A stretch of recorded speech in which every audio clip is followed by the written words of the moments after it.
British కాలం నాటి railway స్టేషన్లను అత్యాధునిక సాంకేతికతతో అభివృద్ది పరిచేందుకు కేంద్ర ప్రభుత్వం కార్యాచరణ మొదలుపెట్టిందని మల్కాజ్గిరి ఎంపీ ఈటెల రాజేందర్ అన్నారు.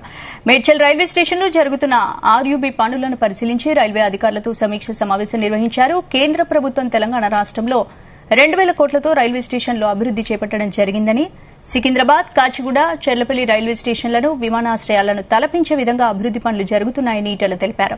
మేడ్చల్ రైల్వే స్టేషన్లో 32 కోట్ల రూపాయలతో అభివృద్ది పనులు ముమ్మరంగా సాగుతున్నాయని, 20 సంవత్సరాలను దృష్టిలో పెట్టుకుని ట్రాఫిక్ సమస్యలు ఏర్పడకుండా అండర్ పాస్ బ్రిడ్జి పనులు పూర్తి చేసే విధంగా చూస్తామని ఈటెల తెలిపారు.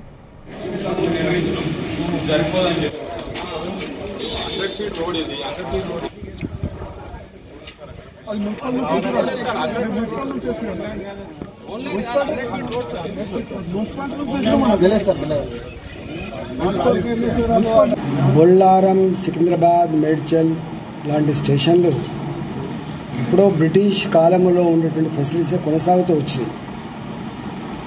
ఎప్పుడు కూడా 5 కోట్లు 10 కోట్లు రిపేర్ల కోసం ఇచ్చి టూర్ పాలిష్ పనులు జరిగినాయి తప్ప పెరుగుతున్న జనాభాకు అనుగుణంగా ఇవాళ మొత్తం ప్రపంచం వేగంగా ముందుకు పోతూ ఉంటే మనం ఇంకా ప్రాచీన పద్ధతిలో ఉండడం మంచిది కాదని నరేంద్ర మోడీ గారు దాదాపు 2000 కోట్ల రూపాయలతో Nampally railway station, Kacheguda railway station, Secunderabad railway station, అదేవిధంగా మల్కాజిగిరి పార్లమెంటు పరిధిలో ఉండేటువంటి చెర్లపల్లి రైల్వే స్టేషన్ ఇలా అత్యాధునికమైన ఎయిర్పోర్ట్లను తలపించే పద్ధతిలో రైల్వే స్టేషన్ నిర్మాణం కొనసాగుతా ఉంది.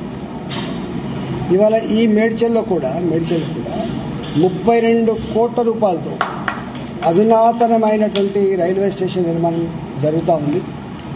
గౌడెల్లి, గుళ్ళపోచంపల్లి, బొల్లారం, అల్వాల్, ఇవాళ అమ్మగూడ ఇలాంటి ఈ ప్రాంతాలలో కూడా ఇలా రైల్వే స్టేషన్లు మోడర్నైజేషన్ కావచ్చు.